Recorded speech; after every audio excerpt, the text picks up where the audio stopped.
top-ranked pace with retired New York City firefighter and Vietnam vet, Billy O'Connor.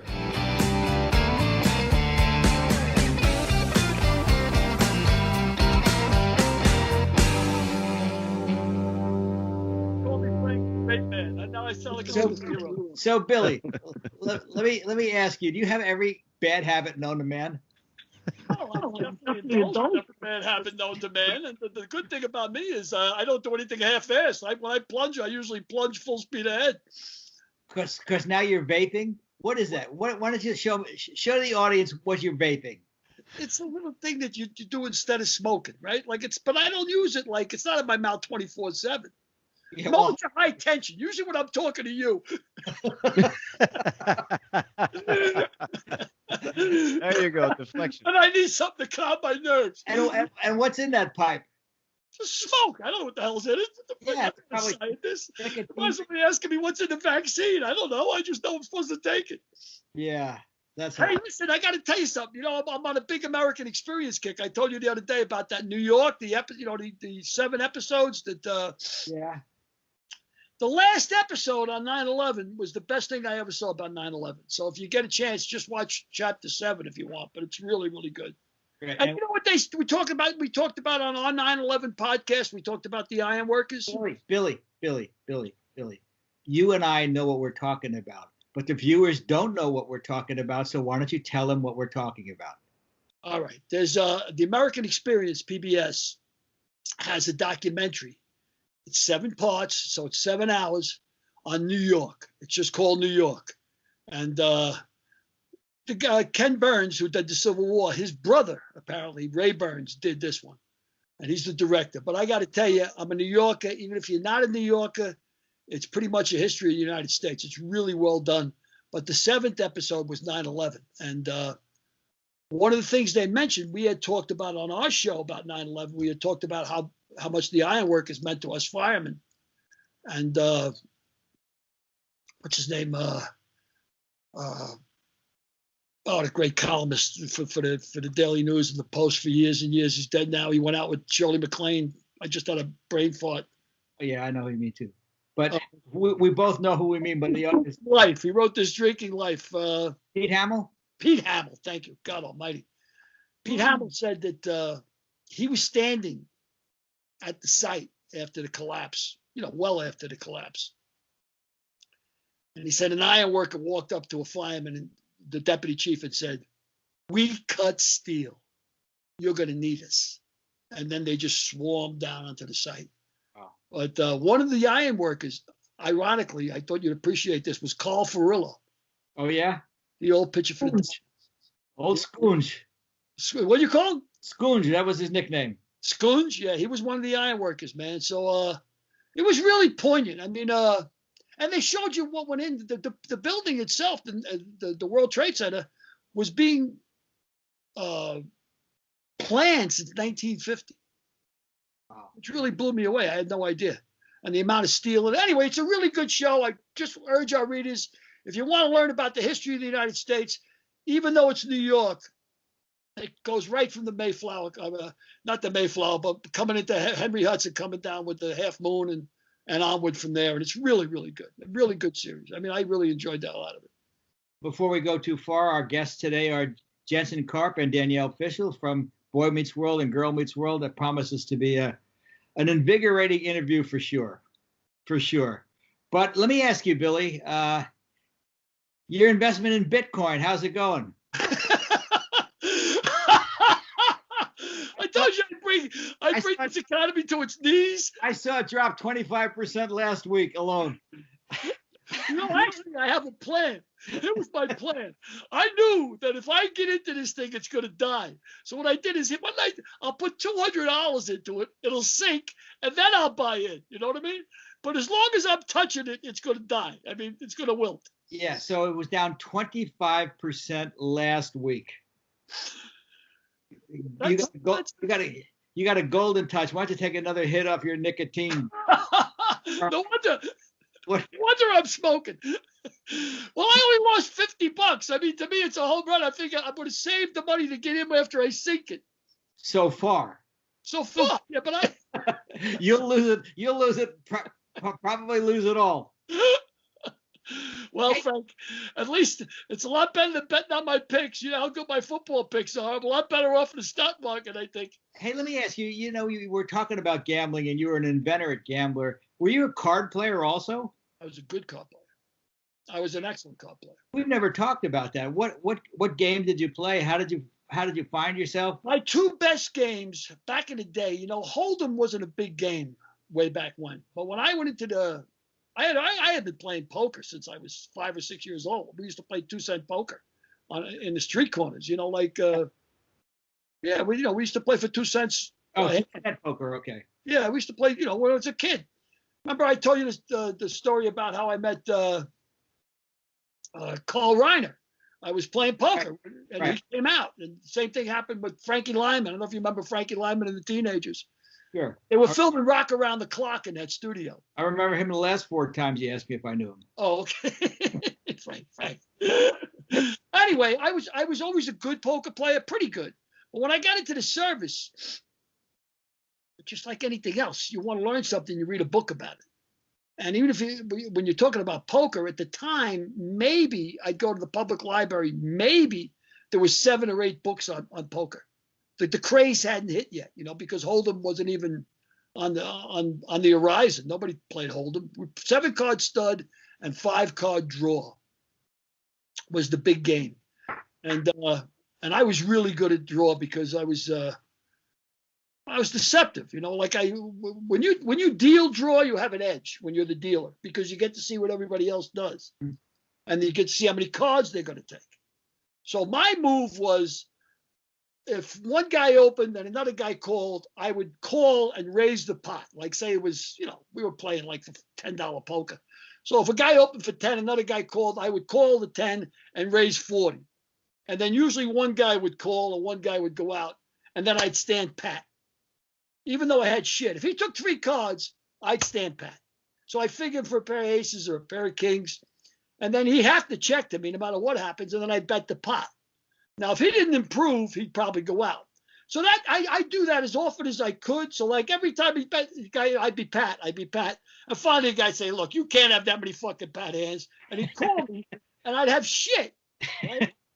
And he'd say, "You've been doing that to me all day, you son of a bitch. You ain't never going to get away with that again." And then what I would do is, whenever I had 3 of a kind, or aces up, or good hand, I would raise the pot and stand pat. And then no matter what the guy had, he'd call me with a pair of 10s. He'd call me with a pair of, he'd call me with anything.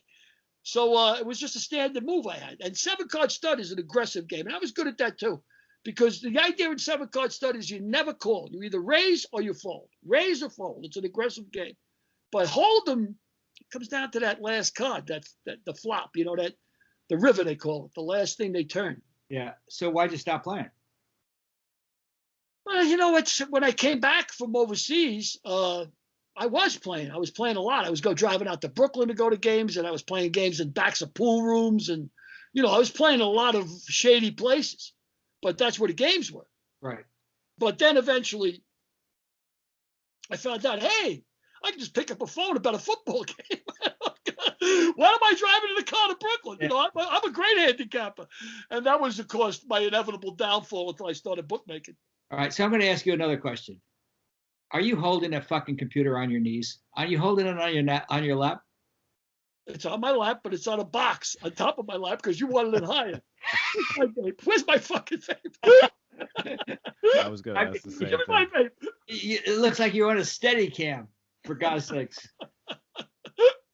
Well, Frank, they just think I got this thing that Michael J. Fox has. What is that he's got? They probably think I got it. Yeah. Parkinson's. God help him. Yep. Yeah. So I'm a bit shaky. Did you watch the Golden Globes? No, I didn't watch it at all. Did you? I sort of watched some of it. I read the paper this morning. I saw that Borat won, Mank won, and One Night in Miami won. And I saw all of those movies and didn't think much of any of them. Derek, where are you? Derek Harris, where's I Derek? didn't think much of One Night in Miami at all. Yes. I thought it was. I thought the acting was good. Did you see? Did you see either of those movies, Derek? One Night in Miami. That's the one with that's the Black Fellows. Yes. Black Fellows. Yes. Yes. as opposed to Goodfellas, I- the black I'm, fellas. I'm just trying to give you guys a reference that you can, relate to. Um, Well, you're saying we don't like it because there were black fellows in it? That's well, crazy I have. for today. Because I loved The Five Bloods, and that had a couple of black fellows in it too. I didn't see the Directed by a black fellow. I didn't see the Five Yeah. Bloods. Well. That's not about the Irish. That was about Vietnam. Was it the Five? Oh yes, I did see that. I did see that. Those are the guys that they had a robbery going. They went back to Vietnam to rob some cash. Yeah. Well, Yeah.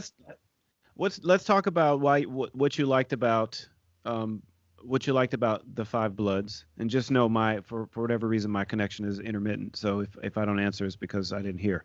And we'll try. And then what didn't you like about the Miami movie, One Night in Miami? Okay. Well, One Night in Miami was similar to Ma Rainey's Black Bottom. I didn't particularly love Ma Rainey's Black Bottom either, because they both were stage plays. And it was shot like a stage play, and there wasn't very many outdoor scenes. It wasn't very open. Okay. It never really opened it up. So when I was watching it, I was aware of the fact that I was watching a stage play. And when Ma Rainey went outside, it was really, really good.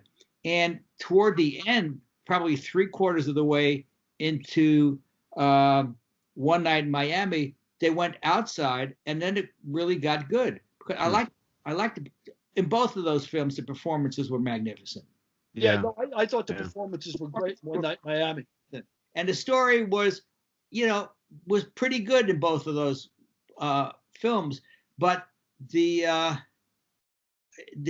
were inhibited by being stage plays, primarily stage plays first, and they didn't do as good a job as I would have liked converting that into films. Yeah, sometimes that works and sometimes it doesn't. Like A Raisin in the Sun, or you look at 12 Angry Men. 12 Angry Men was a great film, and it was, you could see it was a stage play. It took place in one room, Yeah, and that film that Denzel did with Viola Davis, where he was the baseball player. I'm sorry. Fences. That was the same thing. That was a Lanford Wilson play. Right. It really didn't adapt so well to the feature film format. So I thought that was less than it could have been. I really liked The Five Bloods, and I liked Chicago 7. So let me ask another question. So the Five Bloods, did you have any reference point for that? Anything to compare it to? No. No. Okay. So that's probably. But it was a really good Spike Lee movie, and he did something very unique. He had the same actors, play themselves in the flashbacks as played themselves in the future. Yeah, we'll have to recut that because you said Spike Jonze, Spike Lee. Well, that's okay. I can make a mistake. No, you can't. I said Spike Jonze, and I corrected it to Spike Lee. Oh, did you? Okay, I didn't hear it. Oh, okay. That's fine, Daryl. Just keep. Yeah, exactly. Okay, Fred. Hey, Frank, I got the connection right. Let me ask. Okay. But I think The Five Bloods was set primarily, in the 2000s, and the Vietnam movie was set during the Vietnam era, and he had the same actors play themselves both times without any makeup, and it was jarring at first, but in the end it was really good because I knew who was who. It's interesting you mentioned Vietnam because I had just last night finished a book by Barbara Tuchman. She's the chick who wrote The Woman, the Historian. Thank you. Excuse me, the historian who wrote The Guns of August, which is the definitive book about World War I. And she wrote a book called The March of Folly. And she had about 5 chapters dedicated to Vietnam, how we screwed up by going in and everything else. And some of the things I read, and I've read a lot about Vietnam, really surprised me. Actually, 5 presidents bought into that. So it's interesting you talk about the five bloods because there was five presidents that we said started under FDR. That's how far it went back, the Vietnam experience. I mean, we didn't get involved heavy, but that's when the decisions were made. And the other thing was when the French decided they were going to go back into Indochina, there was a guy, General Leclerc, who was in charge of the French reoccupation of Vietnam. And Leclerc was the hero of the French resistance. And he said, this is complete folly. He said, we need 500,000 troops. And even then, I can't guarantee success. And oddly enough, 20 years later, that's exactly how many troops we ended up with over there, 500,000 troops. And it was anything but a successful endeavor. That's for sure. So just a little sideline on Vietnam. But I can't believe what a misinterpretation of Ho Chi Minh and that whole Vietnam experience was. She had pointed this out in the book, and I had read this before, that after they had fought the Chinese, they had been fighting the Chinese for God knows how long. And then they ended up the French were occupying them for 100 years, and their quality of life kept deteriorating. And then after they finally fought the Japanese and were our allies, and the French allies in World War II, fighting the Japanese, they beat the Japanese surrender, and they say, okay, we're independent. We've earned our independence. And Ho Chi Minh went down to Hanoi in the town square. And you know what his speech was? And he sent the same letter to Truman. We hold these truths to be self-evident, that all men are created equal and endowed with their creator with certain inalienable rights, among them life, liberty, and the pursuit of happiness. And Truman turned a deaf ear because the French were humiliated in World War II, and they wanted to reestablish their colonies. So they thought they would give them some kind of. How do you know all this stuff?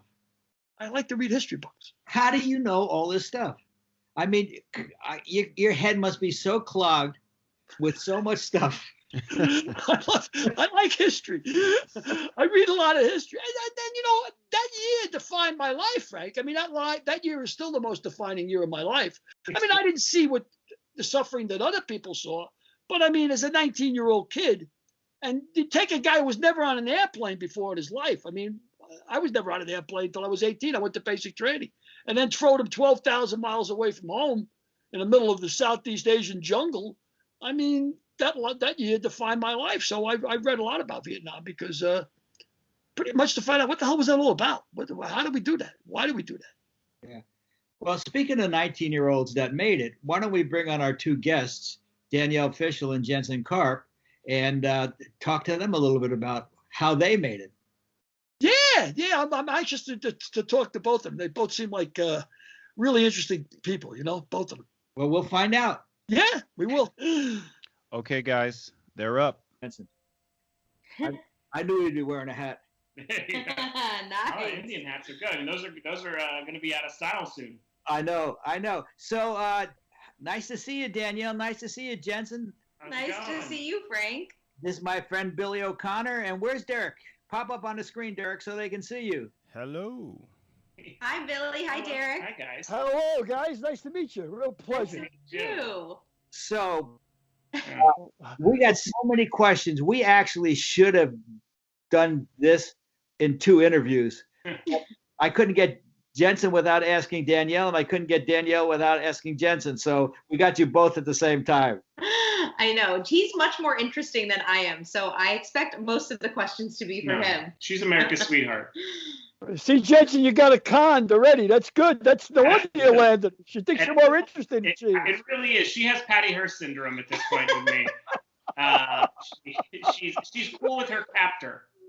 Well, that's an interesting point.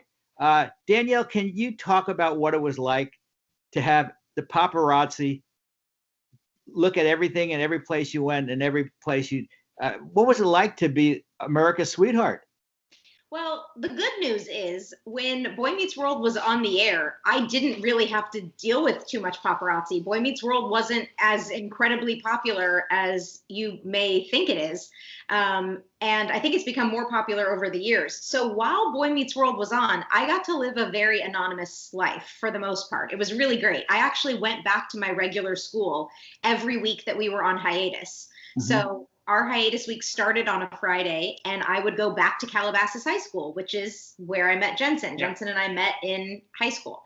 So I got to have a very normal teenagehood, which I attribute to a lot of the reason why I've relatively remained, whatever normal is, I've been able to maintain that, I think, because I had such kind of a normal upbringing. Well, Jensen has another fellow who had success at a really young point in his life. He was a success at 16, 20 years old? Right. Yeah. 20 years old. So do you think that was part of the thing that attracted you to each other? I think part of what attracted us to each other when we got reacquainted, we met in 95 in school, like I said, and then Kept we in touch a bit. kept in touch. We were in and out of each other's lives over the years. And then when we got reacquainted in 2017, I think one of the things that we both connected over was the idea of having success very young and then watching it kind of slip away and having to reinvent yourself as something else and finding what it is that you're good at and learning how to like embrace and love your past while also not making it your entire life and your entire identity. And also, like, everyone that I had dated or was kind of like, for good reason, they're in their like 20s and 30s and they're trying to find themselves. And yet Danielle and I, like, we kind of found ourselves early, and like, we're still, obviously there's still work always to do, but a lot of the things that people were chasing in their 20s and 30s, we had at a very young age. So it was nice to be like, hey, we're in our late 30s. It's time to be normal humans and use our brains and find a person that's our partner in a real way. And I think that in a roundabout manner, the fact that we both kind of achieved dreams early, I think helped us say, time to settle down. Yeah. Do you think the emotional escalator that you both were on, I mean, helped you join together? I mean, you went on similar journeys. Yeah. That was part of the attraction. Absolutely. Yeah. Absolutely. Knowing that we had a lot of like shared history without having to necessarily have been in each other's lives for that shared history. We weren't far, but like we had a lot of similar experiences. Our lives were kind of running parallel, and we were having, failed relationships and overcoming those. And by the time we got together, we were like, I've really narrowed down what I'm looking for. Yeah, Danielle was like, I want to go to bed at 8 o'clock at night. And I don't. I just want someone who's going to love me, even if I go at 8 p.m. and I wake up at 5 a.m. And he was like, you know what? I think I could get on that She's schedule. like, I want to live like a retiree. And I want to retire, but I don't ever want to work I again. want to move to Boca Right. at 38. Yeah. I want to. Well, if she really wanted to live like a retiree, she'd be embroidering neatly, reading Heidi, then going to bed at 9 o'clock with hot milk. That's like what I do, Yeah. Listen, we're not far. We're not far from that. No. Well, you are completely juxtaposed to Billy O'Connor, who found himself at 58 years old, having been a drunk, a drug addict, a retired New York City fireman, a Vietnam veteran, a first responder, and at 58 years old, went back to the University of Florida, put the plug in the jug, and got a degree in journalism. So he's still looking for himself now at the age of 72. Hopefully he will find it. I mean, I hope Danielle you was an never adult- stop. She was an adult student. I did. I went to Yeah, I thought that was terrific. And you know what gets me? I got to ask you this question. And both of you, because both of you have such diverse talents. You're all over the place, and I love it. I mean, you're really inquisitive, But you went back and got a degree in math, of all things, right? And meanwhile, you both wrote books. And usually people that like math like science. They're wired that way. People that like English like history. But to go from math to writing, and both of you wrote books, blows me away. Well, my degree is in psychology, but while I was in college, I was a math tutor. Right. That's the math connection, is that I loved math and I wanted to give back to the school that I was going to. And so I decided to become a tutor while I was there. So I was doing math tutoring, but my degree is actually in psychology. And Jensen's degree is a dual degree in writing and journalism. Yeah. Journalism. Well, that's the real thing to learn how to write. I think journalism gives you the tools. Yeah. That's what my degree is in journalism. Writing Chaucer, Shakespeare, And by the way, I saw that speech you made at Oxford, man, and it blew me away. I mean, it blew me away. You got some balls to go to Oxford and make that argument. When I think of things I've achieved, it's so weird how little speaking at Oxford comes up. But by the way, it's like number one for me. But for some reason, I think forget it. You forget it because it's so wild. You're like, oh, that was a dream, right? I didn't speak at Oxford. Can you tell the audience what you spoke on? Yeah, I was in the debates, which has this insane history of storied history of Elvis doing it and like all these just crazy people. And there was a fan of my book there in the booking department, and they cast me to come in and speak for an argument of who's more relevant, Kanye West or Shakespeare. And I funny enough would have obviously my thoughts is Shakespeare, but they don't allow you to pick. They give you the thing you're arguing, and so I got Kanye, and I tried my hardest to make it funny and yet still have an argument for it. But I mean, yeah, I flew out to Oxford. It was wild. He lost his suit on the plane. I lost my suit on the plane. Had to buy one when I got there. I had never been there. It was just a wild experience, and it's online. The Oxford people put it up. When Jensen was talking at Oxford, he looked out at the audience and he said, "I've seen more people of color at a Coldplay concert." It cracked me up. And then the argument that he had to make, that Kanye West is more significant than Shakespeare at Oxford. Yeah, it wasn't easy. It was very, oh man, it's so weird. It was now, I think, 4 years ago.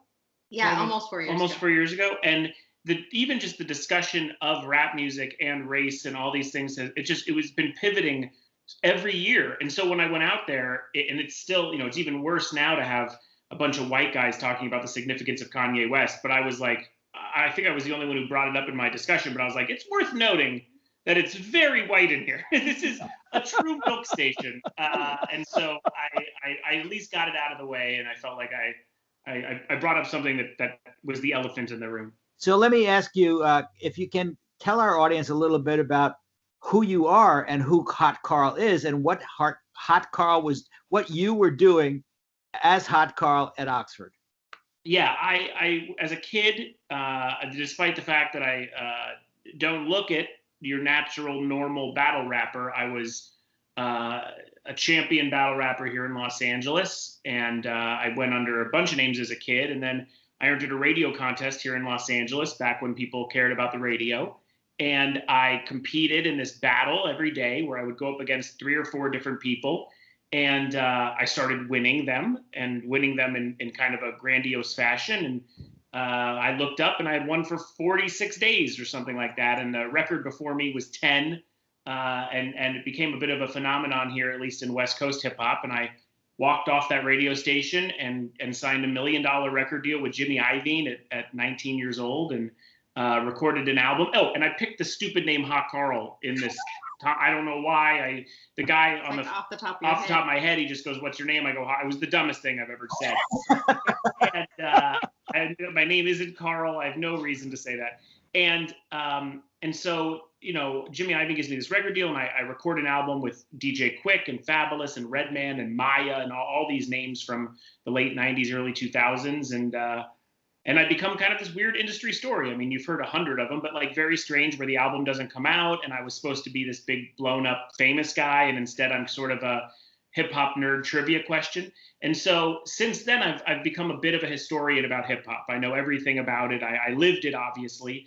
And I know all the trivia questions. I recently wrote a trivia game for the Monopoly company about hip hop. And I mean, that's just kind of what I've been a part of my whole life. So when Oxford was looking for experts to come out to talk about hip hop, They unfortunately went to a guy named Hot Carl. But Jensen Karp, on the other hand, was to bring to the table. I wish you could have seen the look on Danielle's face as she was gazing at you telling that story. It was a wonderful, wonderful look. Yeah, well, I mean, it's So funny incredible to have a person like that in your life. I agree. I listen. I feel like the fact, even myself, right? Like one of the reasons Danielle can look at me in that way when I'm talking about it is because she's seen the growth of me about it too. Like it was a failure, to me for a very long time. It's like your album didn't come out, you didn't have the fame or the success that you expected.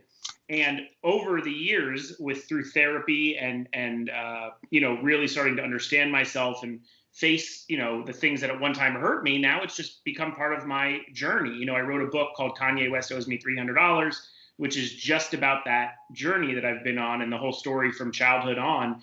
And it's like, I'm more impressed. I don't listen to my music and think I'm happy about that, but I'm impressed by my own growth from failure as a kid into finding a new angle to go at it. And I think, that's what I'm proud of. You have to be impressed, because if you're not impressed, nobody will be impressed. That's right. That's So right. I got a question from as an old timer. My idea of oldies is Gregorian chant. That's how far I go back. So when you're talking battle rap, is that improv, all improv? You're doing it as it's happening? There's no script here? Is that it? Yeah. I mean, so when I was coming up, it was all improv. It was all not written. It was all freestyle. In the last 6-7 years, it's all written now, which is actually better, to be honest. But in my era, it was all freestyle over beats. Now you don't even have that. It's a cappella and written. But my day, yes, it was all freestyle.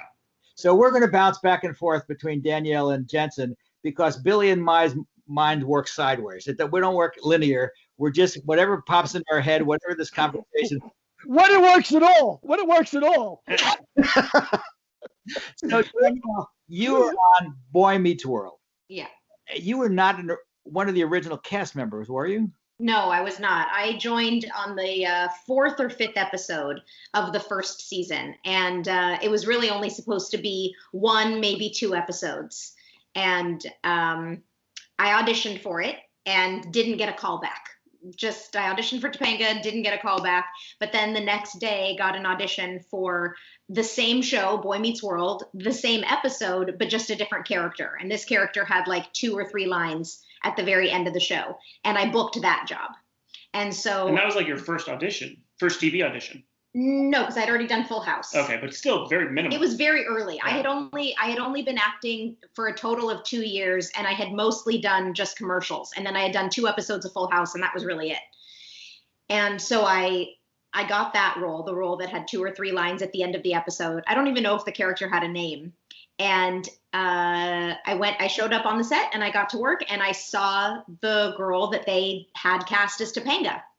And she was totally different than I was. She talked very slowly. She was just, basically she was really like my first acting class. Right. I watched what she did and I went, oh, no wonder I didn't get it. I didn't do that at all. I just walked in and auditioned for Topanga as if Topanga was Danielle. I just said the lines the way Danielle would say them. And look at what she's doing. Wow, that's really incredible. And they ended up firing her after the first day. And because Hollywood is very cool to kids. Yeah, it's a great industry for children. And they had to recast her. And Michael Jacobs said to the casting directors, well, we could either have a whole new casting or we could let these 2 girls, Danielle and Marla Sokoloff, was the other actress who was like my friend in the episode. We could let them audition and see if either one of them can do it. And I was really excited for the chance to audition again because I had really been watching our director, David Traynor, work with this girl and hearing his notes about what they were looking for. And I had that feeling a little kid gets in a classroom where you're like, oh, can I try again? Can I try again? And so I was really excited to get the chance to audition, and I did it, and I found out on the drive home that I got the role. Well, you're enthusiastic. You're animated. Your face. You're really like, it's like you're manic almost, like you're so high, you know, which is great. So, You should. oh, really? It's cool. When it Was hits the girl? Yeah, I'm at around sorry, Jensen. 7:15, that just slowly falls apart. Was the girl the complete opposite? Was she like really lethargic? Is that how she was doing the bit? She wasn't lethargic, but the character was supposed to be a hippie child. Her name was Topanga. She was born in Topanga Canyon with two parents that were, flower children. And she left a room by saying peace, and was very calm, and she believed in channeling spirits, and she talked about auras. So she was just very centered and very one with the earth. And Danielle is, more like this.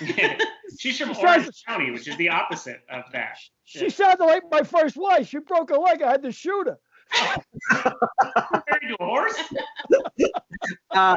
So that shows me something. You were one of the seminal characters in sitcom history. Yeah. Thank you. And your character was similar. Was Urkel was not cast as a show. Mimi and Drew Carey was not cast in the show. Yep. And Fonz was not cast in the show. They were all brought in as guest stars, and they became brilliant seminal characters. And you're responsible for making a lot of executive producers geniuses that really had no concept of who they were casting in the first place. So that's we did realize recently, because I had never watched the show before we started dating. I aged out of it by a year or two. I missed it. So I'm so close to watching it, and we were watching one of the episodes, and I go, "Wait, who cast this show?" And you said a name, and I go, "But it says a different name there." The woman who cast the pilot is the most prolific casting agent of all time. She did Freaks and Geeks. She did all the Judd Apatow stuff. But she didn't cast Danielle. No, I was cast by Barbie and Sally. Sally Steiner and Barbie Block, who also were the casting directors for Girl Meets World. Right. So it was a real full circle moment for me. Wow, that's unbelievable. So now let's jump back to Jensen. Tell me your relationship with my best friend, Jay Thomas. I know it's so when she bought your book, or when we had the book in the house, and I was just skimming through it, and I got to a chapter named Jay Thomas. I turned to Danielle and I go, that this is one of the most important people to me. And I didn't know you, Frank, were close to him until I read it in the book. And she had known, obviously, my relationship with Jay. And so I grew up here in LA, and as a hip hop fan, I obviously was glued to Power 106. It was the urban station here. It was, and then there was a guy on in the morning who sounded like he hated rap. And I loved it. I was obsessed with the idea, and I loved radio at that point. I had already loved radio through Stern and through a bunch of other, my dad being a big fan of radio. And so I was like, who's this guy who doesn't even care what he's throwing to, doesn't care the songs, just wants to make good bits. And in the middle of bits, he'd be like, I don't know, there's a Candyman is in town. I'm giving away tickets. Whatever. It was and I was just obsessed with this guy who didn't care about the bits, but yet was so funny. And he became, really truthfully, at that age in elementary school and middle school, I was like, if I had a career like Jay Thomas, that would be my dream, because he does morning, and then he got into TV, and he got to EP a little. It was almost like there's only one guy who's done this. Mark and Brian tried it out here, and Stern is way too big for me. It was this really niche career, and he was, to me, one of my only idols. Truthfully, one of my only idols growing up. And my book comes out years and years ago, and I get a call from my publicist, and she says, Jay Thomas wants to interview you on Satellite. And that was really only, Jay didn't care about me. It was because Shuli was a fan, and Shuli told Jay the story, and Jay's like, bring that weird Jewish rapping kid in here. And so I get on the air, and it was supposed to be a 5-minute segment. And he held me for an hour. It was just he threw the show away, and he knew, he didn't believe how much I was into him, but he knew I was into radio, and that juiced him, oh my God, there's a guy who actually wants to do good radio. And he emailed me that night, and the nicest, just the sweetest thing. And it was honestly, it's on par with a dad letter for me. It really was. It was like you're on to something. What are you going to do in your life? Like really, like trying to figure out if I'm looking to be a personality on radio. And we would keep in touch, and he would check in with me, and he sent me his son's art book, and we talked about his career that he wanted to get into making these. I called them dumpster houses, but he hated that. Container houses. Him and his wife wanted to make containers, and we would just check in with each other. And he would bring me on the radio all the time, and I would send him gushy letters sometimes about what he meant to me. And then he came out to LA, probably to see you, and he was sick. I had no idea, and he called me and he said, "Is there any way I can see you?" And I said, "Absolutely." I said, "I'm working. I'm creating a television show for James Corden. Why don't you come to CBS?" And, telling Jay Thomas to come to a TV studio is like not a good idea. Yeah. It's like giving Billy a drink back in the day. Yes. He hates TV, thinks the business screwed him. And I didn't really put that together. So I go, "Well, come to CBS." He goes, "You sure?" I go, "Oh, yes, come." So he sits down. Honestly, and you're at the James Corden. I'm at the James Corden show, and honestly, not a lot of people in the office knew him. The funny part is the booking agent for James Corden is the booking agent for Letterman. Right. So that's really the only woman who knew him. Everyone else was sort of like Jensen's friend, and he helped court. Like he sat down. He told stories. People were loving it. Who's this guy? And so he says, "Do you mind if I stay for the show?" And I go, "Yeah, we would love to have you." So he sits on the couch in the green room, tons of people around us, celebrities, and Jamie Foxx is the opening segment. And Jamie Foxx comes out and does a bit with James on the piano. It's great. Jamie Foxx is a superstar, and you can see it immediately. And Corden and him have this amazing singing thing, and Jay looks at me and he goes, "I've never watched this show. Is it like this all the time?" And I go, "Well, yes and no." I said, "When they have on incredible talents." And he goes, "This is great." And he's turning to people. He's like, "My God, Jamie Foxx and this James guy's on fire." And I go, "Yeah." And so it ends, and he goes, "Jensen, I want to thank you for having me here." And I go, "Jay, I'm happy." And you could see his juices are like, he's like, "I love being here." And so James comes out and starts to do his monologue. And I see Jay start going, "No." And he literally out loud with everybody goes, "He shouldn't do this. He shouldn't do this stuff." And I'm like, "Oh my God." Jay goes, "He should just do the singing stuff.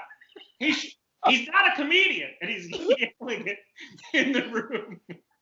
This is bad idea. This is bad. And the whole place is like, "Who is this?" And Letterman's booker's like hands in her head, like, "Oh my God." And Jay, even when I'm walking him to the car, he goes, "I don't know if you talk to the guy, but if you talk to him, he doesn't need a monologue. He's good at singing."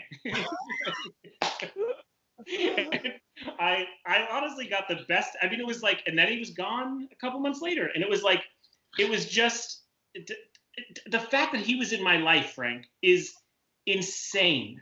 I can't even, and I've worked with everyone, and the one that I think about all the time is Jay Thomas, because of what he meant to me growing up and listening to him on the radio. And like, I would eventually become a morning guy here in Los Angeles. I did 2 years on K-Rock, which was his competitor. Kevin and Bean was his competitor, and I entered the competitor's show. And even when I took the job, I heard him telling me, "What are you doing? You're an idiot. Why are you getting into morning radio?"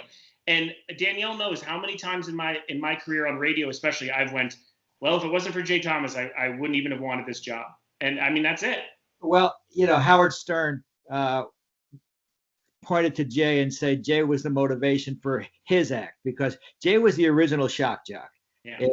And, back in the late 70s, 70, 78, 79, and Charlie Steiner was his sports guy. Sports guy, yeah. And Charlie was our guest last week or 2 weeks ago, or last week, I think. No, Patrick Cassidy was our guest. 2 weeks ago. 2 weeks ago. 2 weeks ago was Patrick. 3 weeks ago. Whatever. And he's an Emmy winner. Jay Thomas won an Emmy, right? Won two. Yeah. Two. I mean, it's unbelievable. For Jerry Gold. Yeah. And I told a story about how he got Jerry Gold, because I was producing the pilot of Murphy Brown. And I asked Diane to read Jay. And she read Jay, and she said, "Oh my God, I loved him." And she was having trouble casting the part of Frank Fontana. She said, "If I almost debated if I wanted to make Jay as sleazy as he was." Well, What a character, man. But she remembered Jay when she wanted a love interest for Candace, and that's why she wrote Jerry Gold. He wrote. He sent me his kid's art book. I don't know if you ever got it, Frank. Did you ever get it? No, I didn't think so. I really liked it, and he knew I was an art guy, and he sent it to me. And I wish I know it's somewhere, and I'll find it one day in storage. But the inscription was, "Dear Jensen," a little bit of a paraphrase here. Hopefully, you'll smoke enough weed for this to be good for you. And he was like, my one son's this incredible songwriter. My other son, I don't know. He's an artist. He smokes weed. I don't know. It was like, I honestly, my mom, even when she found out I was friends with him, was like, how are you friends with him? To me, it's one of the biggest celebrities I've ever worked with. Yet it's just someone who, like Frank and I, a lot of people know him, but as far as idolize him, it's minimal. Well, when I met him, he was 19 years old, 20 years old. We were at Jacksonville University in college, and I was living at the Nottingham Apartments. We're right across the street from the school. I wrote this in If These Lips Could Talk, and he came driving through, and I knew of him then. We were in school like about a week or two, and I said, "Jay, do you live here?" And he said, "Yeah, I do." I said, "Who's your roommate?" And he looked at me and he said, "I don't need a fucking roommate. I'm making $19,000 a year on the radio." And he drove off. And that was so. Yeah. Phenomenon, man. A young phenomenon. Protege. I mean, just the best. Just the best. Well, with your relationship, Frank, with Jay, does he sound like the kind of guy who would take over a movie set, a TV set, and start directing? Without a doubt, huh? Well, not directing, just holding court. That's why that's really why I don't want to make this an interview about Jay, but that's why he didn't really get along with Robin when they were doing Mork and Mindy, because each of them needed be the center of attention. Yeah. So Billy, what else do you want to ask them? I want to ask both of them about their books. I mean, that really interests me that both of them wrote books. And I want to ask you, I was always told, and I think it's great advice in journalism school, and I didn't get my journalism degree until I was 58. So I was a real late bloomer. 62. 62, really. I went to school at 58 and graduated at 62. But I was always told to have somebody from the opposite sex edit your book to get a different gender view, which I think is really good advice. Because I remember one of the books I'd written, my wife edited it, and she said to me, "A woman would never say that. A woman would never react like that. She'd tell that son of a bitch to go screw himself." And you get that different point of view. Did you guys edit each other's books? Did you? No, it actually came out just before we started dating, and so did mine. Yeah. Both of our books came out. I actually really wish, as far as my book is concerned, that I had been dating Jensen at the time, because it would have ended up being a totally different book. My book is it's a fluff piece. It's just fun. It's not anything. There's really not, like, you're not going to read it and necessarily learn anything. You're not going to read it and come away feeling like, it's a fun brunch with you. It is. It's like having a fun brunch with a friend. And but isn't that's the point of the book? It's not supposed to be David Halberstam here. No, I mean, right. All the reviews I read was like a fun book. It's like having a conversation with Danielle, which is like, that's what it's about. She wanted to make a Tolstoy. She writes like Tolstoy, and she was pushed away from it. Yeah, it was hard actually to make it so casual. No, I think Jensen would have probably steered me at least in the direction of being able to include maybe some more just different stories that weren't, I don't know. The book would have been different, and it would have been better for it. I'll tell you, when I read the book, which was later when we were dating, I read it on a vacation, and I said, this is all very fun, but Danielle has a point of view that is not only a 1 in a million because of her childhood, but it is so relevant, and her voice it's years ahead. And I know this sounds just because I'm her husband. It truly isn't. She talks about things that are now front and center, like the Britney Spears stuff that's also big this month, right? About how we treated her at 16 and how we sold her and how we branded her. Danielle has been talking about this, about her own life and her surroundings and her experiences for 6-7 years, and so ahead of the curve that she has friends that call her. So it's our dog. We have friends who call her. I hope so. Yeah, he gets very emotional about this stuff. She has friends who call her now and not apologize, but almost say the things you said I thought were. Yeah, at the time when we talked about these things, I thought you sounded like you were living on another planet or just not based in reality. And, obviously since then, a lot of things have changed, and I've thought a lot about what you had to say, and really you were just ahead of your time in that way. And imagine being a 14 to 16-year-old girl and them making a calendar of you, or having calendar shoots, or them writing an episode about her weight gain when she was 17? Yeah, 16 or 17. 16 or 17. I mean, these are things that obviously in 2021 are thankfully changing, but Danielle has lived it and been in front of it and called it out at every point, and that's why Girl Meets World was such an important thing to her, to be able to help these two other girls going through the things she's going through. But that voice in a book, she was so ahead of her time, it would have been a dream for me to read. Wow. Well, Jensen, you wrote a book yourself. And, the way I write is I just use my own voice, and I, like Dan said, obviously, I'd make like I'm sitting at a bar talking to a friend of mine. I put the story on a page, and then I edit, and I edit some more. When you wrote Kanye West owes me $300, what was your process? Is that it? You just tell the story? Or? I mean, close. I mean, I tried to sell it as a book of essays because I did fear the thing you're talking about, which is like, I'm a casual speaking writer. Like I try to make it seem like we're having a conversation, and so essays would have been very easy. And when I went out to sell it, a bunch of people were interested, but everyone was like, it has to be narrative, it has to be in order. And I was like, okay, I'll try it. And that actually helped me a lot. It was like being able to say, here's the beats I want to hit, here's what happened in my life, and letting that play out. And I didn't really have an ending, and thank God something very weird happened that I could put as the ending. And just sort of feel it out and flow. And it was really important for him that the book was like extremely honest, that it wasn't painted as, just like the highlight reel of all the fun times he had as a rapper in the entertainment industry, that it really was like, there were some very, very low points. And ultimately he knew that he wanted the book to be about a failure. Yeah. And that really helped him. Truthfully, the book is the thing that really solidified my own space. Yeah, your own, like you truly internalized it and really processed it and was able to like grieve the past and move on from it at that point. Yeah, and I was lucky enough to be interviewed by Howard Stern a few months before I got the book deal, and that was the moment that because he was talking to me about it as well, because he was like obsessed with it for a minute, and I. Being able to talk to him about it without any shame of the story or like failure feelings, and then it just snowballed into like this is all pretty fun. Like and then the journey of being like, hey, I failed, but I found a U-turn instead of hitting a wall. Like that was where I wanted the book to go.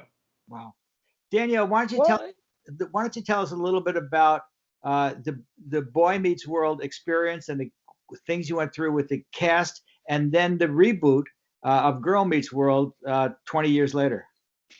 Yeah, so Boy Meets World was a really fun experience for me, probably up until about the time that I was about 18. And most of that is just because, first of all, it was my first regular job. I started when I was 12, and every day going to work felt like fun. It didn't feel like a job.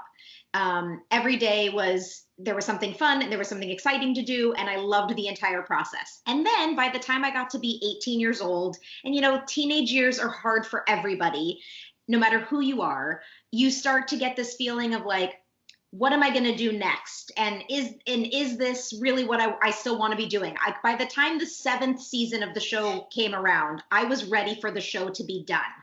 And so I was probably not like, I wasn't as appreciative or recognizing how grateful I should be to be working on a show that's into its 6th and 7th season. I was just thinking, what am I going to do next? And the unfortunate part of that was the harsh reality right after Boy Meets World ended was you're not going to do anything. Yeah,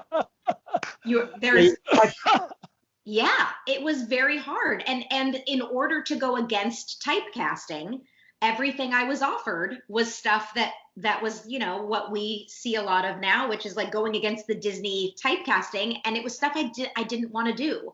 And I ended up literally not really working at all for like 5 or 6 years.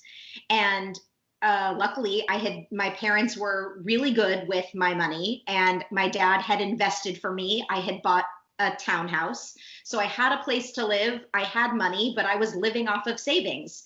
And finally then I did some hosting. I did a couple really terrible movies. You have to show the dish. And then I started hosting at like 27 years old.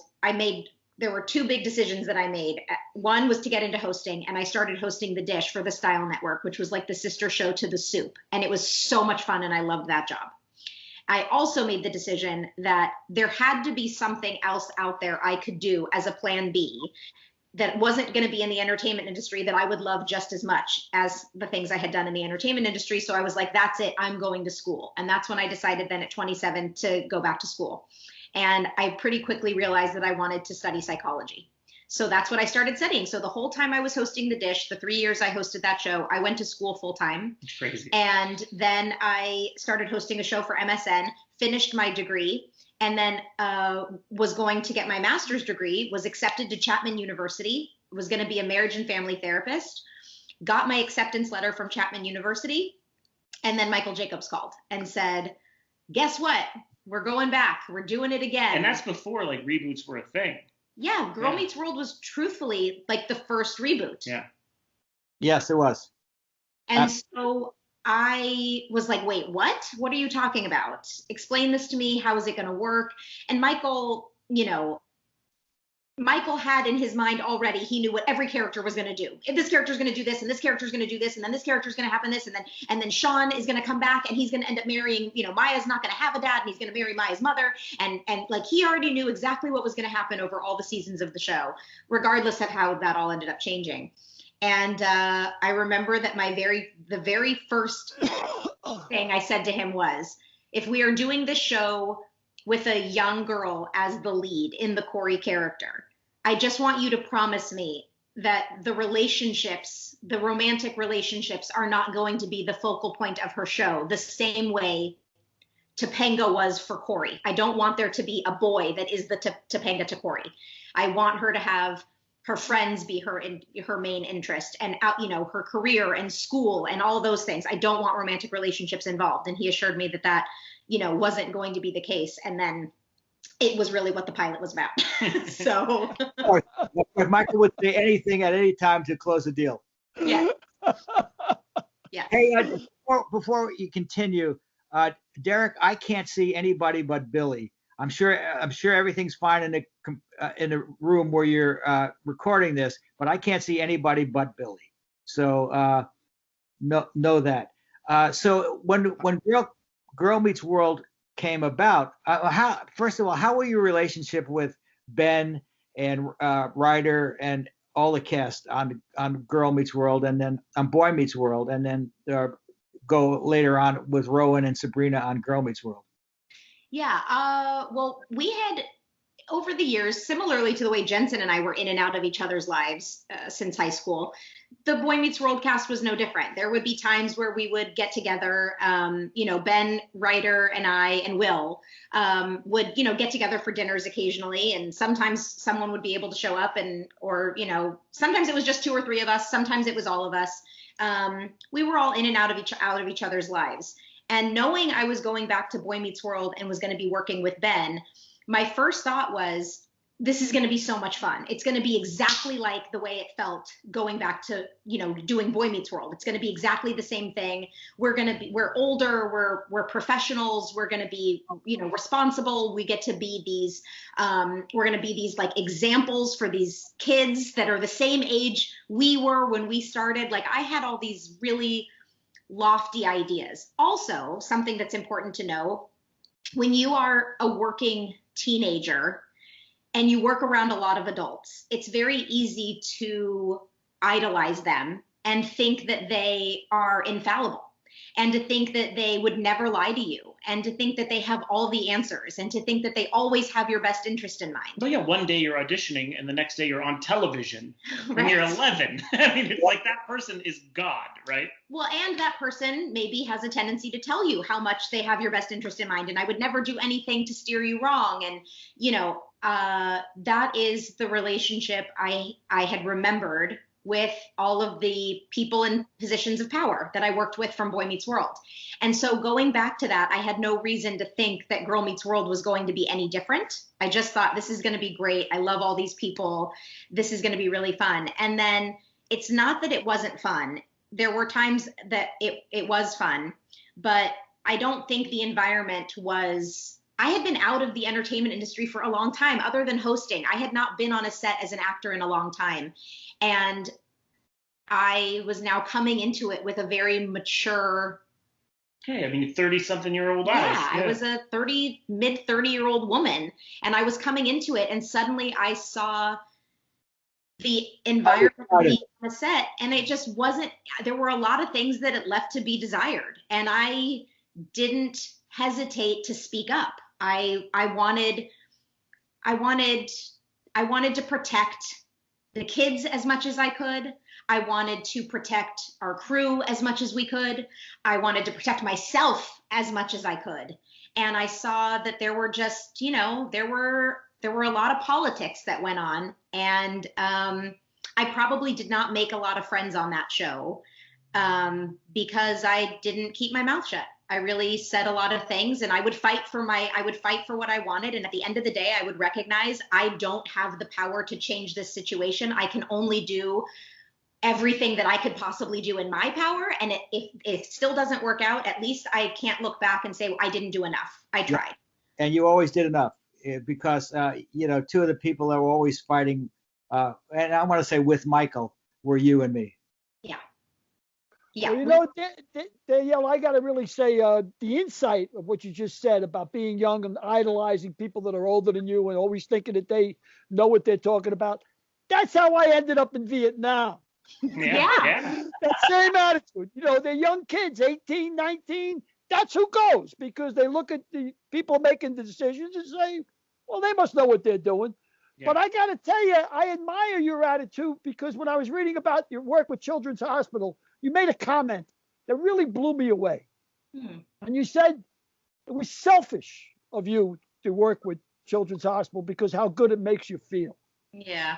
And I have to tell you, that blew me away.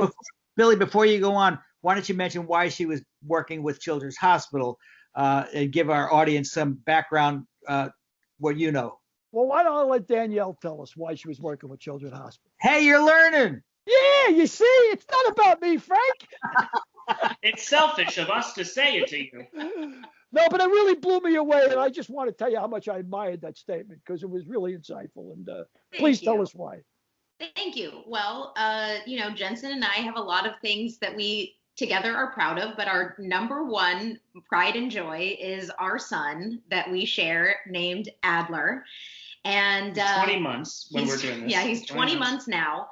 And so we got married in 2018, and shortly thereafter we learned we were pregnant.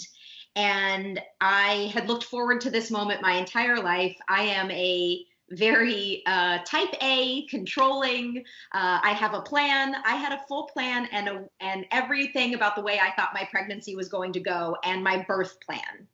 And I worked up until I was 36 weeks pregnant, and then I was going to take the last 4 weeks off. And that was when I was going to finish the nursery and do all that. And this is directing now. She's gotten into directing kids television. So. Yeah, so Girl Meets World is actually where I got my start doing that. Michael let me direct an episode, and then I got to direct a few more. And since then, I've turned it into a full-time job, and I'm incredibly grateful that Frank has been my number one advocate in that. But we can talk about that another time. But Frank knows how much I owe him as far as my directing career goes.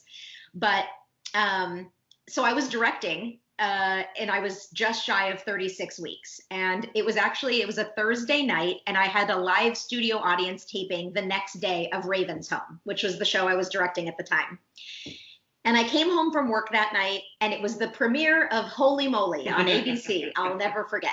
And I don't even know why we watched it. I don't either. We rarely watch anything. We barely watch TV, but I think I was like, it's miniature golf. I don't know why. I convinced her to watch it with me. And so.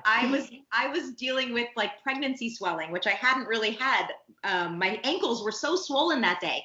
And I was like, yes, I'm going to kick my feet up and let's watch Holy Moly. And about the minute Holy Moly ended, my water broke. And I mean, yes, we didn't even think it was, I mean, it was like. We didn't know exactly what was happening. And then I was like, oh, I think I'm about to have the baby. Jeff Perry gets an assist.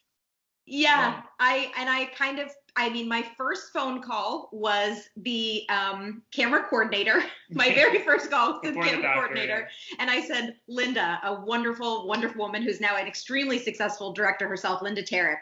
I said, Linda, can you direct the show for me tomorrow? I'm going to be going to the hospital. And she said, absolutely, anything you need, I'm there for you. And I said, great. I even left I had left my notebook at work, which I had never done. I was like, my notebook's there, all my shots, and everything's in there. And we assume this is like totally normal. We're going to be fine. Like, we're just going to go have a baby. Yeah, I'm just excited. Wow, he's coming 4 weeks early, but oh well, like that happens. It's not a big deal. And we went to the hospital, and then they told us it was a much bigger deal than we thought. So our son had something, it's very, very rare, but it is called congenital chylothorax. Which is basically like a buildup of liquid. It's a buildup of lymphatic fluid between the lung and the lung cavity. And they were checking the sonogram, and Danielle's, she's laying down, and I saw the doctor's face, and I knew something was wrong, and I saw her double checking and triple checking. And, you never expect it. Like we were laughing 5 seconds before. And then just everything turned. It was like all the plans were gone. Everything was gone. They were talking to us about if he comes out not breathing. And there was a triage set up in my delivery room, and they had a helicopter waiting on the roof. It was crazy. And then they put her on these meds so that the baby, we wanted him to basically incubate for as long as possible in Danielle to develop as much as he can. So they started giving her meds so that she wouldn't give birth. And they stopped my labor and were making sure that Adler could get enough steroid shots to develop his lungs more. And so I was in the hospital on all those meds from Thursday night until Monday morning. And then on Monday morning, he was finally delivered. And thankfully, he was breathing. He was breathing, yeah. And he was taken immediately to the NICU, where he spent the next 12 days at Tarzana Hospital NICU. And then his fluid in his lungs was getting worse. So we took an ambulance to Children's Hospital, and he spent the next 10 days there. And Children's Hospital for us was it was supposed to be the worst case scenario. It was like, well, if we need to tap the liquid out of his side of his body, we're going to end up at Children's Hospital. So I'm having an actual mental breakdown while they're ambulancing him. Danielle's keeping the family together by going on the ambulance. And when we got to Children's Hospital, it was the exact opposite feeling. Very calm. Where we thought it was going to be the end of our lives, it was instead a bunch of people being like, I think he's going to be okay. And it was like, wow. It felt like home. It felt warm, and it was just like they took us in, and Danielle always says these NICUs, they're treating the parents as much as they're treating your child, because our child can't talk. So it's like we're the only ones speaking for him, advocating for him, and so they have to deal with us, and they have to take care of our emotions and fast forward to the idea that they just kept an eye on him. We ended up there for a total of about 3 more weeks. No, Two more weeks? No, 10 days. 10 days. Well, it feels like a very long time. A year. Yeah, and so we ended up there for about a little bit of a week and a half. And during that time, they just kept an eye on him and did all the things they needed to do. They didn't have to tap him. They didn't have to do any of the stuff. They just got to let him develop and stay the course, and a couple meds here and there and things like that. And now we have a completely healthy 20-month-old. Oh, wow. Thank God. Congratulations. It's so frightening. What an experience. I mean, just blows you away. But the professionalism of the people at Children's Hospital, right place, right time. whole difference. The best in the world. The fact that we grew up even near it is like, now to me, it's like it should be a museum. It's like, Yeah, it's what they did for Jimmy Kimmel's kid and what they've done for so many people that we've heard or we know. We are just blown away by that, and we'll do anything for them. So whenever Danielle is called for charity, or when I was on the radio, I was talking about them all the time. yeah. And so, I mean, you know, they're an independent children's hospital that also is, in case of an emergency, an earthquake or whatever, no matter what age, we're going to end up there, because they're a trauma center. So it's a beautiful space. Ironically, my granddaughter was there 10 days ago because she contracted chickenpox. Oh. And she got some chickenpox near her eye. Oh, And she had to have her eyes dilated. They had to call an ophthalmologist. And Aaron's was, you know, the eye is fine and the ear is fine. But it was, you know, touch and go there for a while. So we're grateful to them as well. You mentioned Kimmel. Kimmel was a good friend of Don Rickles. Yeah. And I understand that Jensen may have a tattoo of Don Rickles. I've It's done so Rickles. good. Stand up, I stand up don't know now. if you can see it, can you? I mean, it'll look weird, I think, on the. That's unbelievable. incredible. I luckily never met Don Rickles. I never wanted to meet him. It was not someone I was trying to work with or meet or anything. Too important to you. Too important. No. Okay. I'm going to tell you that I grew up idolizing Don. And when I met him, he was everything I hoped for and more. Yeah. And he's the only man that I've ever met that I could say never met a man who could say anything bad about Don Rickles. That's what I heard. Was the sweetest, most lovable man. I value the 13 episodes I did with him.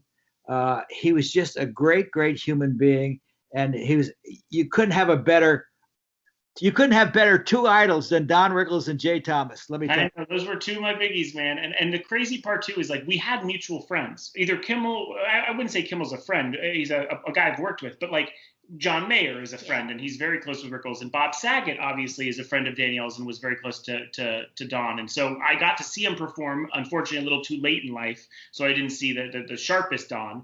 But I did get to his wife has seen, or his widow at the time had seen the tattoo. Yeah. And that was all. I was like, that's good enough for me. She knows it's really good, and she knows how much I idolized him. But yeah, he was the perfect for me as a battle rapper growing up, because it was like there was a guy who was mean but also like very sweet. And so I was always trying to find that middle ground. Now I get the impetus. I mean, I've admired a lot of people growing up, but I wouldn't put a tattoo on my body at them, you know?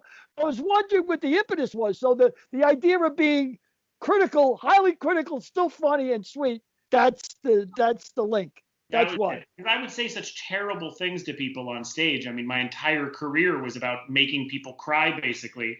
And I was like, you know, trying to find that balance. And then there was this comedian who just did it in such a classy, fun way. And like, that was what spoke to me. And he was more of an influence on me than maybe even some of the rappers that were more in line with what my career was supposed to be. I was like, well, I think this guy's more what I want to be. And it was my dad's guy too. My dad had worked at the Catskills. And so my dad had seen him work, had seen him do stand-up in his like early 20s or whatever age that was. And so my dad was a waiter there. And so it's a lot of connections. For the Jewish Alps, yeah. I get the sensitivity there with the story I read about you, Shia LaBeouf. Am I pronouncing his name right?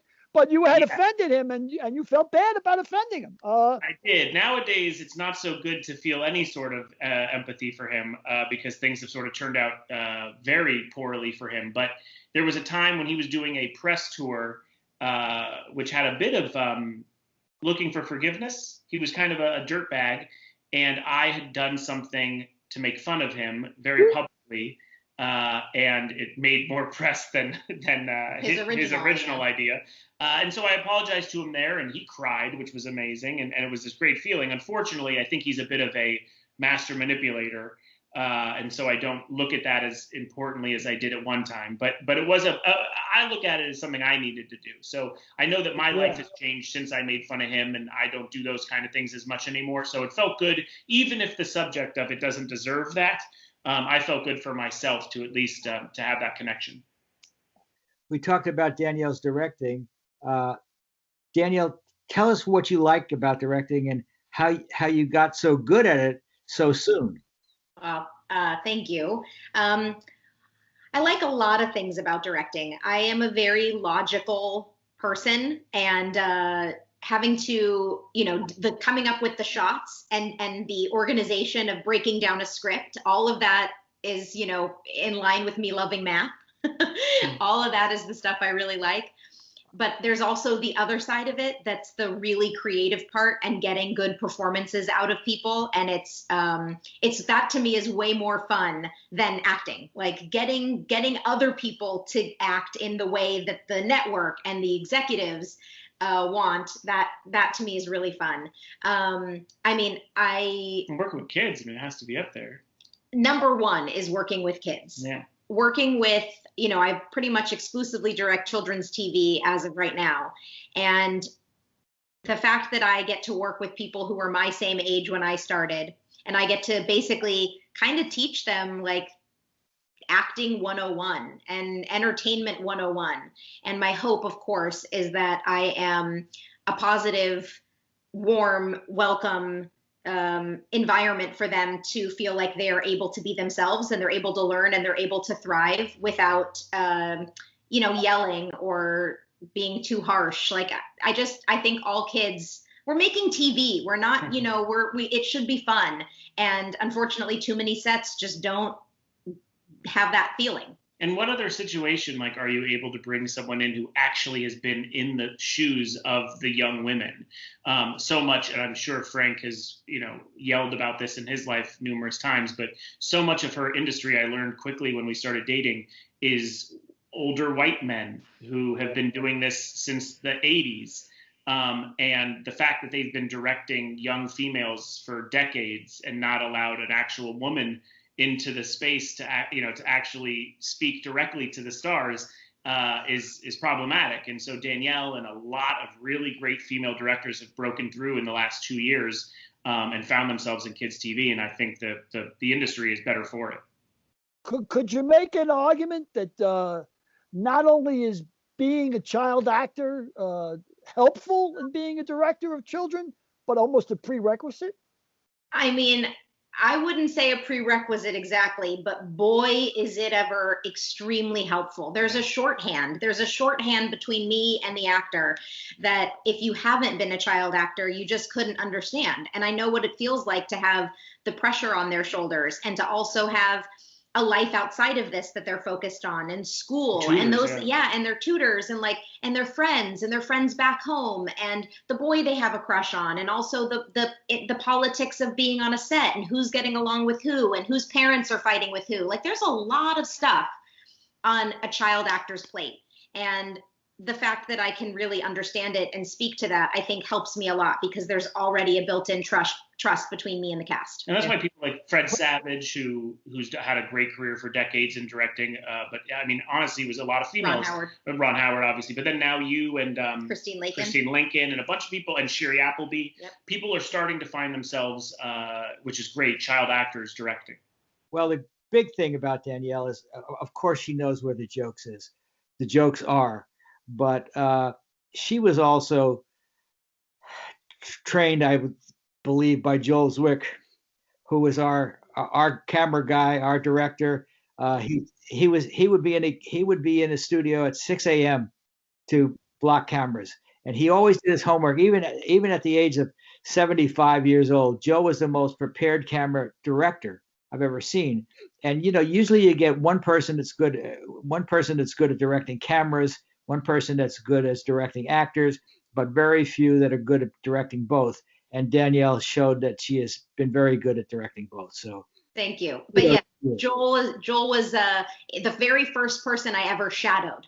And Joel, like you said, he was the first person there and he was the last person to leave. And I would get to set. I also get to sets very early. And so I would get there and I'd get breakfast and I'd walk out to the set and I'd see Joel standing in front of the set, and he was already blocking it, and he was standing in the places, and he was looking stuff, and he was doing his thing. And I was like, oh, I have so much that I can learn from him. And I bought his book. I pre-ordered his book the minute it came out, the same way I bought your book. I like to read as much as I possibly can and learn everything I can. And I've learned so much from you guys. Well, that's That's great. That's terrific. We got another book coming out, by the way. Ooh. Yeah, good Two book. more. Well, we have 2 more books coming out. The first one is going to be a history. This one is going to be for Jensen. Okay. It's a history of the AFL NFL merger. Great. Wow. Great. I love this. It's And called. it's also, I'm sorry. It's Go ahead, called Frank. Gamble, and it's going to be out advanced what? copies in May. Lamar's Gamble. Great. Lamar's Gamble. It's about Lamar Hunt, obviously, but it's also about corruption in the NFL. I used to be a bookie. I was a bookie in New York, illegally, for a little bit, just for a little bit like I was a bookie. And when I was taking action, I just, it just occurs to me that nothing's on the level when there's a lot of money involved. And this throws a little shade on the NFL. I just listened to the podcast about the crooked ref, about the NBA. Tim Donaghy. Tim Donaghy. I just listened to that podcast, and if you listening to it, you're like, well, he clearly isn't the only ref. I mean, it wasn't a one-time thing. The best part of that story, I actually wrote a short story about Tim Donaghy. And the best part of the story is at the end of the whole deal, the FBI and the NBA gave him a short sentence because he cooperated. Yeah. What he said was, I'm in this alone. Yeah. I don't know who gave me the money, but he cooperated. How is that cooperating? What he did was the other thing too is, there's like 40 phone calls between him and referees in the NBA between being caught and going. It's like, and they don't talk about those phone calls. So what is he talking to them about? Right. Like, well, who could he be talking to other refs about? What are you doing this weekend? Yeah. But if you get pinched and you're a stand-up guy, the 2 things you say is, I'm in this alone and I don't know who paid me off. But that's exactly what he did. And then the NBA, Stern said, well, he cooperated. Yeah. Yeah. So he got a short set. What he probably said to Stern was, look, if I go down, everybody's going down. Oh, yeah, I'm blowing a whistle. That makes sense. Yeah. Other than that, it don't make any sense. Who's the best player to come out of the AFL? Nafluti was Canadian, right? So who was the best player out of that league? They had a lot of players. Billy? Well, they got a lot of great players. Otis Taylor, Darryl LaMonica. I mean, a lot of those guys came out. Namath. Stabler, Namath. I mean, all those teams in the AFL are in the AFC now. Yeah. They Right. absorb the league. But it's an interesting take on the merger because my premise is basically, look, the Catholic Church ain't on the level, the government on the level, Right. anything with billions of dollars. You want to tell me nobody can get to anybody? Like, it's just like, Easy. Yeah. I mean, they only hire guys that have like automatically. I don't care if you run a 4.2. Are you honest? Are you honest? That's not how it works. Yeah. So anyway, that's another story. But That's great. I got That's to. coming out in May. Yeah, that'll be out. Then we got That'll another be, one out, coming out. that'll be out in the summer, followed quickly by Combustible, which is a story loosely based on Billy's life that culminates at 9/11. So, Wow. Yeah, I was a firefighter in the South Bronx. But I want to get back to you guys. And one of the things I want to talk about is in Lips, Frank makes a point of saying, and he tells all young actors or wannabe directors or whatever want to be in show business people to be diverse. Go down whatever road opens up. If a door opens, be ready to walk through it. And Jensen, man, I'm looking at you, writer, producer, director, art gallery. I mean, rapper. I mean, all the different things. I mean, so any door that opened, you were ready, man. Yeah, I mean, truth is, my father was a hustler. My father, was in the schmata business, was, 100% in the kind of Jewish trade of clothing. And that fell apart for him, and it didn't work. And so he, rather than file bankruptcy, he worked on weekends. He sold sweaters at a swap meet that he was able to get wholesale. I mean, some hustle of his. And then, he worked a normal job during the week. I mean, I saw him basically work 7 days a week so that I could wear Air Jordans and not worry about it. I mean, it was like he went out of his way to do that. And I think when the rap thing disappeared for me, there was probably a lot of feeling like that, like I saw growing up. Like, it's just like, well, that just got pulled out from under me. And even though I have a lot of money, that goes fast. And what can I do? And I was not willing to say no to things, which I am lucky to do now. But I think that when the gallery came up and all these different things, I was like, well, I'm not going to put all my eggs in one basket. And I think I learned how to multitask. And I think that I'm good at, maybe seeing if something's good pretty fast and then moving forward with that, or ditching it, or like, I think that I just have always been lucky to keep an open mind. Yeah. And you're a sports fan as well, right? Clipper fan? I'm a big Clipper fan. I was lucky when I lost when they fired us from the morning show here in Los Angeles. I was on K-Rock, like I said. When they fired us, I got a job offer the next day to do this podcast with iHeartRadio, which was the Sports Bubble.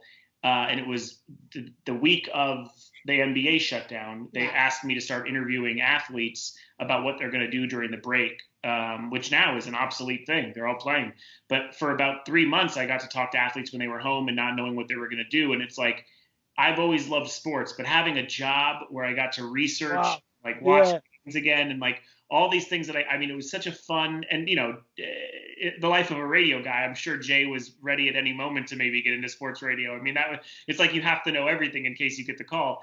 And I just liked doing it, and it was really fun. And I'm a Clipper diehard, like you said, but being able to interview Justin Turner of the Dodgers and Adam Ottavino of the Yankees and Sugar Ray Leonard and all these guys I got to interview because of this Bubble podcast. It was like, man, sports as a job is still something that I don't know if I ever want to do, but it was really fun to live out even for a few months. Jensen is very inquisitive. And so he's inquisitive about everything. And once he starts talking about something, if he doesn't know enough about it, it doesn't end there with like, wow, I just don't know anything about that. It then becomes, I'm going to have to educate myself on this. How can I participate in this? And that's really, I mean, he's got a million different businesses and he's good at all of them. And it really is just because he never stops learning. Yeah, but I was reading that about you as well. I could say the same thing. You're super inquisitive. I could see the attraction. I because of Frank, I've been fortunate enough because of this podcast of meeting Joel Swick and Artis Gilmore and yourself. And last week we had Joe West. There was an umpire who was in a similar situation. I love Joe West. Yeah, I said you get to talk to every baseball player. Perfect opportunity to tell Jensen to check out our podcast. It's archived. That's right. And by the way, I was such a baseball fan growing up that in '89, I believe, they released an umpire set where I could get cards of the umpires. And the reason I know him is because of that set. Like, that's how into baseball I was. I collected the umpire cards. He's also a country and western singer, of all things. Right. And I believe on May 24th this year, he's got a schedule. He's got a schedule since we did it. On May 24th, he's going to break the all-time record currently held by Bill Clem, who died in 1952, of the most games umpired ever in the major leagues. But I'm in the same position as you. I'm having a ball. I mean, I'm meeting all these people that I would never have an opportunity to meet. I'm just a broken down fireman and an old drunk telling stories about what it was like after he sobered up. You know what I mean? So this has been a ball for me. And that's the most fun for me. Like what Danielle says, it's like Sugar Ray Leonard is an interview. I can sit there and ask fighting questions but then when I was researching, I found out his dad ran a market. His dad ran a supermarket, and it was like right in the middle of the pandemic. And, never have we called supermarket workers heroes before, but yet we just ignored them. Now we know they're heroes, and now we know what they mean to our neighborhoods. And so I asked him about that. And that's the stuff that even now fuels me. If I could do that, I love that. I wasn't necessarily able to do that as a morning guy all the time, but like I love finding the angle, and I love touching on things that might not be in all the interviews. And that's why the Sports Bubble was so awesome for me. That's great because, we're talking about heroes. Billy was a 9/11 first responder. Yeah. And when we all know that those firefighters were first responders, the police people were first responders. But Billy said the real heroes there were not the police or the firemen, but the iron workers who cut through the iron. Why don't you expand that a little bit? Yeah, we were useless without them. I mean, and those guys were working. They were walking off their jobs where they were getting paid X amount of dollars, just showed up at the dig and worked for free to cut that metal so we could get to dig, I mean, they were great, but everybody was amazing in 9/11. But And those are examples of what's really important in America. Those people are firemen, our policemen, our grocery store workers, our hospital workers. Those are really the most important people. And what we do is we're just lucky enough to be able to have fun for a living. Yeah, I hate when they think we do something important. That's like the worst feeling in the world for me. They're like, "Oh, we love you on the radio." I was like, "Please don't. I don't. Like, don't love us on the radio." Like, like when the children. So funny, Children's Hospital. When we were going through what we were going through, I would talk about it on the radio. Not a lot, but it would come up every once in a while. Like, yeah, my son's still in the hospital, and I got an email. It was like I got right off the radio, and I look at my email, and it's from the CEO of Children's Hospital. And he says, he didn't know we were at Children's Hospital. At all. He just said, "I'm a big fan, and if you need Children's Hospital, I'm here for you." And I go, "We're on the 7th floor." So he comes in, and he's like, "Oh, everything's fine. I'm so happy." He goes, "Tell me, so what do you like being on the radio?" I was like, "Sir, no. Like, I don't want to talk. It's not that I just, this is a heaven for us right now." Yeah. And the radio is where I go to tell stupid jokes. Two different things. You're a hero. I'm not. So I think we've taken enough of your time for one day. Derek, do you have any closing questions you want to ask Jensen or Danielle? We can't hear you. He's muted. Muted. All right. Rookie mistake. By the way, that's our technical guy. Derek, it happens. It literally happens every interview we've ever done. To us, Perfect. mostly. I'm glad I could keep up with it. I got a couple questions. Yeah. So first of all, does Kanye really owe you $300? Yes, he owes me does. $300. I rented him a car. I'll give you the short end of it, but I rented him a car. He didn't have enough money for. I held him until a train was closed. We worked until a train was closed, and he was like, "Well, I gotta leave now." And I said, "No, let me rent you a car." Rented him a car. Didn't need the money back. Didn't care, but he just bothered me about it so much, and I'm sure. Because then he kept saying to him, like, "I still owe you that money. I owe you that money." And Jensen was like, "Dude, don't worry about it. I don't need it. I don't need it." But then when he blows up, I'm like, "I could use it." so we would talk about it, and then he's like, "Okay, I'll bring it to you," and then he never brought it to me, and then he went into outer space, and so we haven't spoken since really he blew up a little at the beginning, but as far as the universe, we haven't spoken. But it's just a funny clickbait title. So. That's a great title. That's a great title for a book, by the way. For it. I want it forever. Yeah. Okay, and the next question is, who's your favorite rapper now? Because rap is, I'm 50 years old, and so rap for me is, I have followed rap since the beginning, since the Sugar Hill Crew and before. So who's your favorite rapper now in this particular rap style? Here's the thing. I'm disgusting. I listen to everything that comes out. Everything. I literally, if a 15-year-old in Iowa some mixtape on SoundCloud, I listen to the whole thing. Oh, okay. So it depends on what you're saying. Are you saying who's my favorite rapper that you know, or who's my favorite rapper from this new class? Well, how about we do both? So Okay. why don't you give us an obscure person and then someone who's sort of yeah. Ice Cube is my favorite rapper of all time. I think he's unbelievable. I think he's so consistent, and there's guys like Ice Cube, Method Man, Busta Rhymes, Jay-Z. Those are kind of, and Nas. Those are kind of my main guys. Like they're always good. But when people say rap has changed, it's because a lot of the rap on the radio has changed. So it's not for 50-year-olds or 41-year-olds like me. So like the Baby and these names that are so massive right now, it doesn't, Future even, it doesn't speak to us because it's not for us, right? Right. But there's like hundreds of guys coming up, like all the Griselda guys, Benny the Butcher, and Billy the Butcher, West Side Gun, those guys. Yeah, that's your whole crew, Billy the Butcher. That's hilarious. Those guys, Royce the 5'9", your old Droog.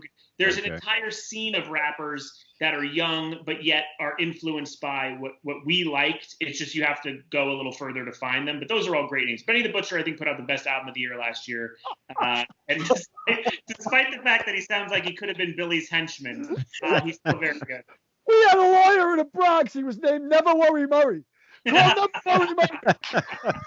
That's a great name. Yeah, those Griselda guys. Those are my guys to follow. And Freddie Gibbs. Freddie Gibbs is amazing as well. Perfect. That's All right, great. excellent. I have some more questions, but we've gone a little long, so Billy, you have a question, Billy? Closing question? No, man, I just want to tell you what a ball I had. You guys are just both great. I mean, it's like I feel like I know you all my life. I mean, just a lot of fun to be with. So thanks. So happy Thanks. we did this, yeah. Danielle, I love Danielle. I love you to death. You know that. I love Frank. And Jensen, can you do a little freestyle to send us off? A little I'm so bad. freestyle to send us off? I mean, it's been a long time. No, here's the thing. I always say at 41 years old, it's very difficult because there's not a lot that rhymes with mortgage. It's like a total bummer. But listen, we spoke for 2 hours and the whole thing was a trip. So make sure when you download podcasts, it's Mook and a Mick. All right. Excellent. Guys, thanks so much for coming on. We really appreciate it greatly. Thank No you worries. so much. Take care. guys. That's great. Thank you so Bye. much. Bye. A pleasure Thank meeting you. Real pleasure. Billy, Derek, they were great, weren't they? Yeah, Yes, they were. dynamic. Both of them are dynamic. What really floored me is they're both interested in so many different things. You know, I like that curiosity in people. Yeah. I'm interested in how that backdrop changed on you, but that's another story. But I think you're shooting with green screen today. I'm in the Bat Cave. Today. You didn't know I was a superhero. I'm Vape Man. Vape Man is my new name. Speaking of superheroes, that will get us into a new segment called Florida Man. And each week we'll pick out a Florida man of note and we'll comment on it. Derek's going to pick out a Florida man of note and we'll comment on it. So anytime you're ready, Derek, you can show. Okay, Florida man groped Disney World princess as his wife sat next to him. So Anybody you know, Billy? Yeah, he looks like he's on a level. That guy looks like he's not a suspect. So looks like a citizen. oh, that's crazy. Florida man. Well, last week we were talking about getting syringes up your ass, so I think that's even worse. This guy's mild compared to last week. So what did you see for Florida man today? What did you send me today, Billy? Was in today's news too. I mean, this is right on CNN this morning. The guy was looking for his golf ball, right, on a Florida course, and he drowned. They found his 9-iron. Then they found the body about 3 hours later. He fell into a lake and drowned, looking for a golf ball. Well, it could have been worse. He could have been eaten by a gator. Gator. But at least if you get eaten by a gator, at least you got an excuse. You know, the gator flew out. I was in Australia. I got to tell you this because tell you how fast these suckers are. And they don't have gators. They have crocs, and crocs are aggressive. And there's a big difference. Matter of fact, the only places that gators and crocs coexist is in the Everglades in Florida. But anyway, I digress. I'm in Australia, and it was about 8 firemen. We go to this crocodile farm, and there's crocs all over the place. And then there's this one big swimming pool with an iron gate around it, iron bars around it, and it has Jumbo on the thing, right? So I said, well, we got to see Jumbo, So we're sitting back from the bars, standing back from the bars. And the guy says, all right, it's feeding time. And he takes a chicken, and he wrings its neck, and he just smacks it on the water.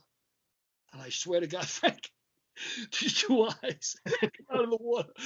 And the 2 eyes were as big as soccer balls. I mean, they were big, And nothing, just the eyes. All you could see was the eyes. And then the guy says, watch this. And he throws the chicken. And this thing was prehistoric. I mean, it must have been 27 feet long. Leaped out of the water and grabbed that chicken in the air. And we were like 10 feet back behind the knife, and all of us jumped like, what? All of us almost freaked. If you're next to an alligator, I don't give a shit if you see that thing. If it wants you, you're done. I mean, you ever see the way a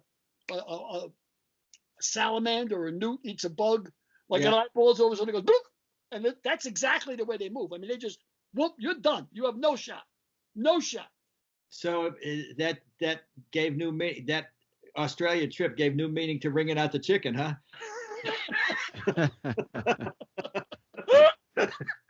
That guy wrung out the chicken. Anyway, I think that's enough stories about my adventures in Australia. I It's think a great guest, Frank, really. That's enough stories for this week. Next week, our guest will be Jay Kernis, producer for CBS Sunday Morning, the national show, which is a terrific show. Everybody should watch it. CBS Sunday Morning. It's a great, great show. So that's it for Billy, Derek, and me. We'll see you all next week. Remember, if these lips could talk, and archive the Mika Mook and a Mike. Pretty soon coming, Lamar's Gamble. So we'll be all over you again to buy a second book and a third book and a fourth book. So Keep those cards and letters coming in, folks. cards and letters coming, and Billy, we'll try to get you a backdrop for next week also. We'll put you to Hawaii next week. Thanks very much for looking in, everybody. We really appreciate it. Really. Thank you, Derek. Thank you, Thank you, Derek. guys. Thanks, Frankie. Good guess, man. Good way to go.